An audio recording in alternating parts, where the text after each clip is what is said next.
Welcome back to the show. We are always pleased to see our next guest because she makes things so delicious all the time. She's got a brand new book out called Back to Baking. And we are going to be doing, well, we're not really going to be baking right now because, of course, this is Urban Rush, where we have a fantastic kitchen. No, we don't. Anna Olson is joining us now. How are you? Oh, it's a pleasure to be back. Nice to see you all the Nice time. to see you. So first of all, tell us about the book.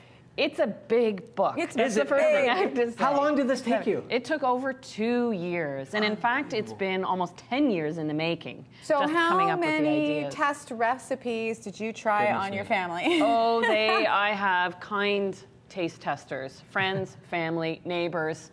I bet they're who not try hard everything. to find, really. No, I have a lot of volunteers for that job. What was your goal with this book? What were you trying to accomplish? Was to get people back to baking, myself included, and look at not just, you don't bake just for the end result, though that's a nice perk, but it's to enjoy the process and the journey and feel relaxed and almost use that, I call it kitchen yoga. Yeah. Just Because it shouldn't be a stressful thing. It no. should be something that you enjoy. you enjoy, but then you're controlling what you're putting into things and Yeah. how you make it, and you really appreciate the process. Anyone that's baked, I think, has felt that sense of accomplishment at the end of it. When you pull yeah. something When it out of the works. oven and you have that moment and there's all the smells and it's so tactile. I've and been it's baking beautiful. professionally for 20 years, and I still get that, when it Yeah. comes alive and it works. Now, what are we going to be doing today? Well, this is something that I thought would be perfect for holiday entertaining season, and it's a raspberry, white chocolate, and lime cheesecake. And it looks very festive, but it's also a crowd pleaser when you put those flavors together. Oh, there's something for everybody in it, and the nice thing about a cheesecake is it feeds a crowd. Yeah. A little slice goes a long way. Well, and the first thing Forbes and I did is we both smelled it, and the lime is just everywhere in this. And it, Yes. I don't expect to smell a cheesecake and have it smell so fresh and so light. And it does, the lime in there lightens the texture. So why don't we start? Yes, fire away. Am I This blending? is- yes, you're doing the work for me. I'm going to Bet. add everything. I've got 2 packages of softened cream cheese here. So you want to beat it well because that's going to build in the fluffiness. You really didn't think this through, did you, Anna? Forbes and a hand blender. This was There, you got a it. really strong one. I'm going to add a little flour.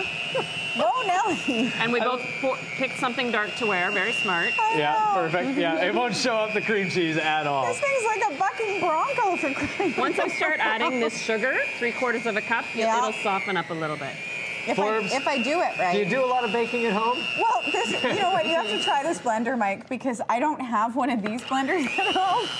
And let's get Jesus, that this thing part is down serious for you. business. It's got power. Thanks, Anna.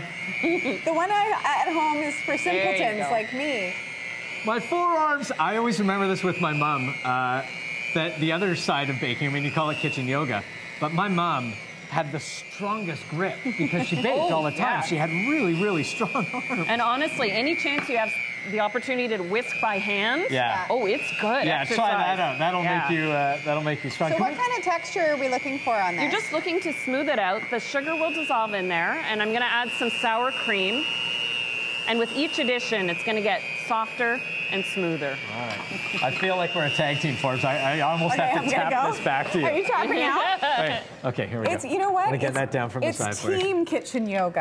And Anna, as we're doing this, you had a part of the book right at the beginning that was fascinating, where you talk about some of the processes involved in becoming a good baker at home. Yes. And one of them was talking about measurement. And you pointed something out that I'd never heard before, but it explains a lot of bad experiences I've had with baking. Yes, so much. Measuring is important, of course, in baking because of the precision. But we assume that our measuring cups are correct, and they're not always. Isn't you that have to buy funny? a good name of measuring cup, and if you're, sometimes you see those pretty, like you're doing your holiday baking, you see a cute set of Santa or Christmas tree measuring cups. You have to have them. Chances of accuracy. Test them to make sure they're accurate, and what you do is use water. Water is the same by volume and by weight. So if you weigh You can 8 check ounces the of water and pour that into your measuring cup, if you've got water left over or it doesn't fill it up, you so know some your of one your cup isn't one recipes cup. are going sideways. You might not. Yeah. be It might. putting in the It's not right- you. Yeah. Yeah. You have Baking something isn't else to like other- blame. I'm going to blame the measuring cup. It's not like other cooking, though. I mean, No. accuracy is really key to getting the proper product. Yes, when because you're once it talking goes into the oven, you're you've hooked lost in. control. All right. What are we doing now? You're going to keep blending. I'm going to add some eggs. I like how you worked a little break in there. I had to Yeah. because nobody could hear a word. Get all the way around the bowl there. As you're putting Here, the there you go. egg in, Perfect. you have great tags on here as well with all the recipes about which ones contain which ones are gluten-free, egg-free, dairy-free, nut-free. I've devoted specific chapters to those particular allergies, but also within the book, I tag any that still fit into those categories. So there's something for everybody. Right. And especially at holiday time, that's when you do most of your baking. Yeah. You know, if you have someone who's lactose intolerant or allergic to eggs and you don't normally bake for them, there are recipes in there. And it's really nice to just have a quick glance at it and you'll know right away whether you want to continue reading and they're the approachable. recipe. You don't need to go out and buy a separate list of ingredients if you're making a one-time recipe for someone with an allergy. They're accessible ingredients. And so, what do we do now? I'm going to add lime zest, which gives you the lime flavor. And? Lime juice, which makes it light and tangy at the same time. A little vanilla. So a final blending there, and then we're going to fold in the rest by hand. Anna, this is really simple. It is. I'm somewhat shocked, and I guess people always are, right? When you find a good recipe that involves baking or anything, and it's, you know, pretty easy. Yep.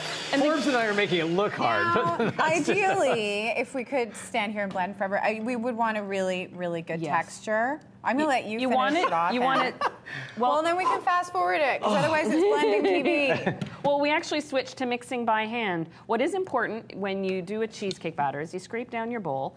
You've got it very well blended here. But the last two ingredients we're going to blend by hand. So if you want to add... Because you don't want to completely... Am I putting these in here? Yes. Eviscerate your raspberries. You know, and such a beautiful color fresh on them raspberries. too. And then chopped white chocolate, which we don't melt into the cheesecake, but when it bakes and then cools, the white chocolate stays nice and soft in there. You get little pockets of chocolate? So you get little pockets of chocolate, but they're not crunchy. They're soft and fluid. And what have you got for the crust that's in there? This is a snickerdoodle cookie crust. You know snickerdoodle cookies? Yes. Well, you can make a batch of those and then blend them in the food processor, or you can use graham cracker or another sugar cookie if you want. And then this bakes in a low temperature oven, 300 degrees. It takes 40 minutes. Now, the question people ask me all the time about cheesecake is, how do you keep your cheesecake from cracking? Yeah. And I do a whole little mini essay on the inside tips of this preventing it. Perfect. If you want to pick up Anna's book, of course you can. What a great gift for the holidays. It's called Back to Baking. It has so many amazing recipes. And also, Anna is on a panel discussing the art of food writing this evening at Cecil Green Park at 6 o'clock. For more information, you can go to kidsafe.ca. Thanks so much, Anna. Nice to see you. Oh, a pleasure. Dig in if you like. Appreciate it. I am totally going to. We're going to take a quick break, and we'll be back with more right after this. Don't go away.